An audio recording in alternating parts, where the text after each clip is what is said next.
You know, all my life I wanted to be a coach. All my life I wanted to coach at a high level.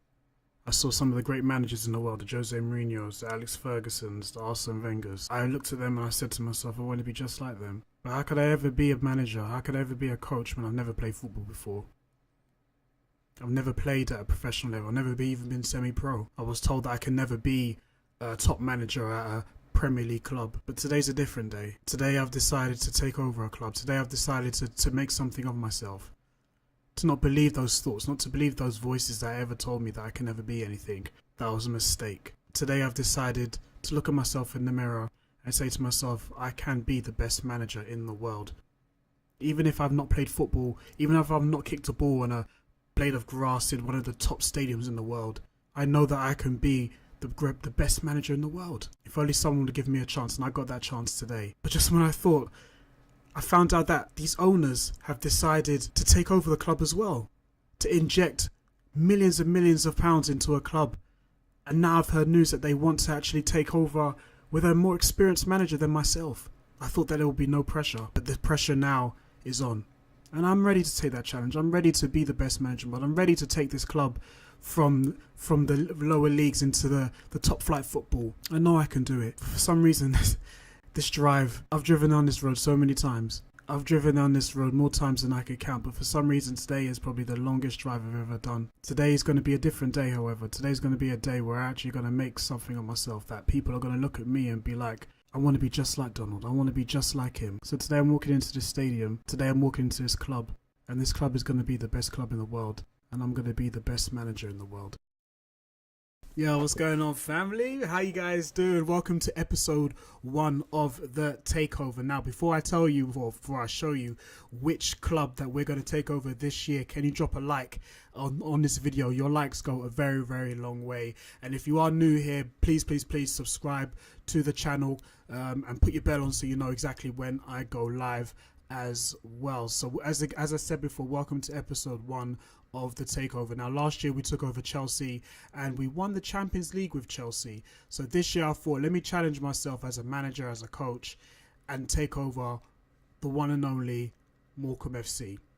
So as you guys know, the club has now been taken over by a massive consortium, and they've injected a lot of money. I'm not going to tell you exactly how much money has gone into the club, but you're going to see it for yourself. So as always, I'm always going to go with a formation that I enjoy, that I can work with, that I can bring the best out of in terms of all my players, and that's the good old-fashioned 4-4-2. It done well last year, and I've decided to bring it back this year. So as you can see, I'm working on all the tactics, all the different components, just to try and get the best out of this team. It's not a great team, but you know, it's a team that I got to work with. So as you can see, the club has given us 40 million pounds to work with. So if you can, tell me down below who you think I should buy in this transfer window. Let me know in the comment section below. But as you can see, I've got the transfer underway already. I've decided to go and raid Man City, but I've decided to kind of test the waters a little bit and spoken to Pep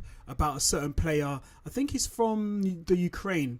I'm gonna get him on loan just to see how, you know, how much financial muscle I've got under my belt, and Pep seemed to be happy, so I moved over to Chelsea and good old-fashioned Sarri, who, well, I had to go to Chelsea and see if I can take one of their players, but I'm only looking at youth players at the moment. They're the only ones I'm actually looking for. Being that I'm at League 2, I can't buy players and expect players from the league above to come down and into this league, so I'm looking at possibly loaning young players and see if I can get them to come to you know, the League 2.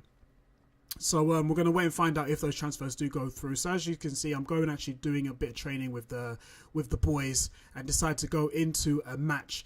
Joined into the, I can't remember the name of the actual tournament. It's a pre-season tournament, I've gone with probably the most difficult pre-season tournament that Morecambe FC have gone into. But I thought, why not test the waters and see how well this team does. So given that I'm going to be coaching these boys, I thought, let me get a feel in terms of how they play and how good they are on the ball. And needless to say, this match is going to be a tough one. This match pretty much has its highs and lows. So we kick off our first game of the pre-season tournament, and it starts off really badly. So I can't remember the name of this team. I think this is a Dutch team, but they whip the ball in, and look what happens. They whip the ball in, and that's the first scare. Didn't really deal with that, but they do the same thing again. Look what happens. They whip the ball in. I think it's Will Diggles think it is. Try to header it out, and they whip it back in, and they go 1-0 up really, really, really early. A really poor attempt to clear our lines, and that is going to be literally the story of this episode, is that we just can't defend. We cannot defend. Getting the ball out, clearing our lines, we just cannot do that. So I'm 2-0 down. Kevin Nelson is trying to get the boys going again, but I'm telling you, it's batten down the hatches, lads, because it's going to be a big one. So Kevin Nelson wins the ball back. I'm playing it forward now. I've gone pretty much ultra attacking. I play the ball in. I thought, let me go with a low driven. Do I get it in? And yes, I do.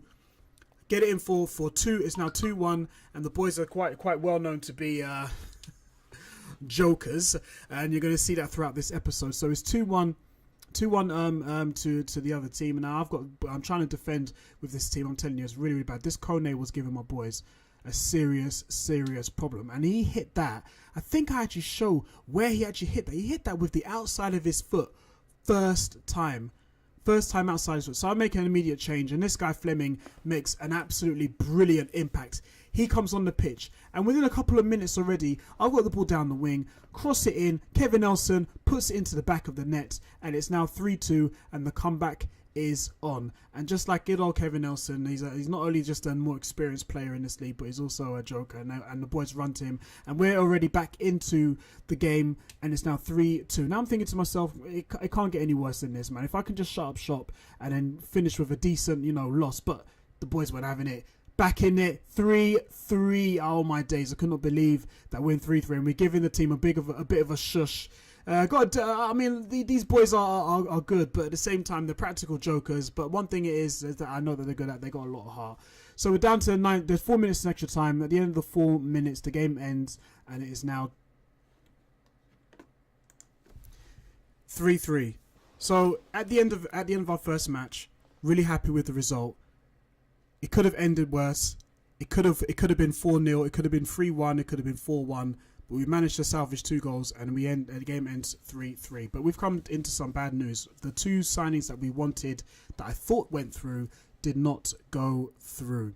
So not too sure what to do going forward. But I think the only thing that I can do is keep looking. The only thing I can do is kind of spread the search a little bit far and wide.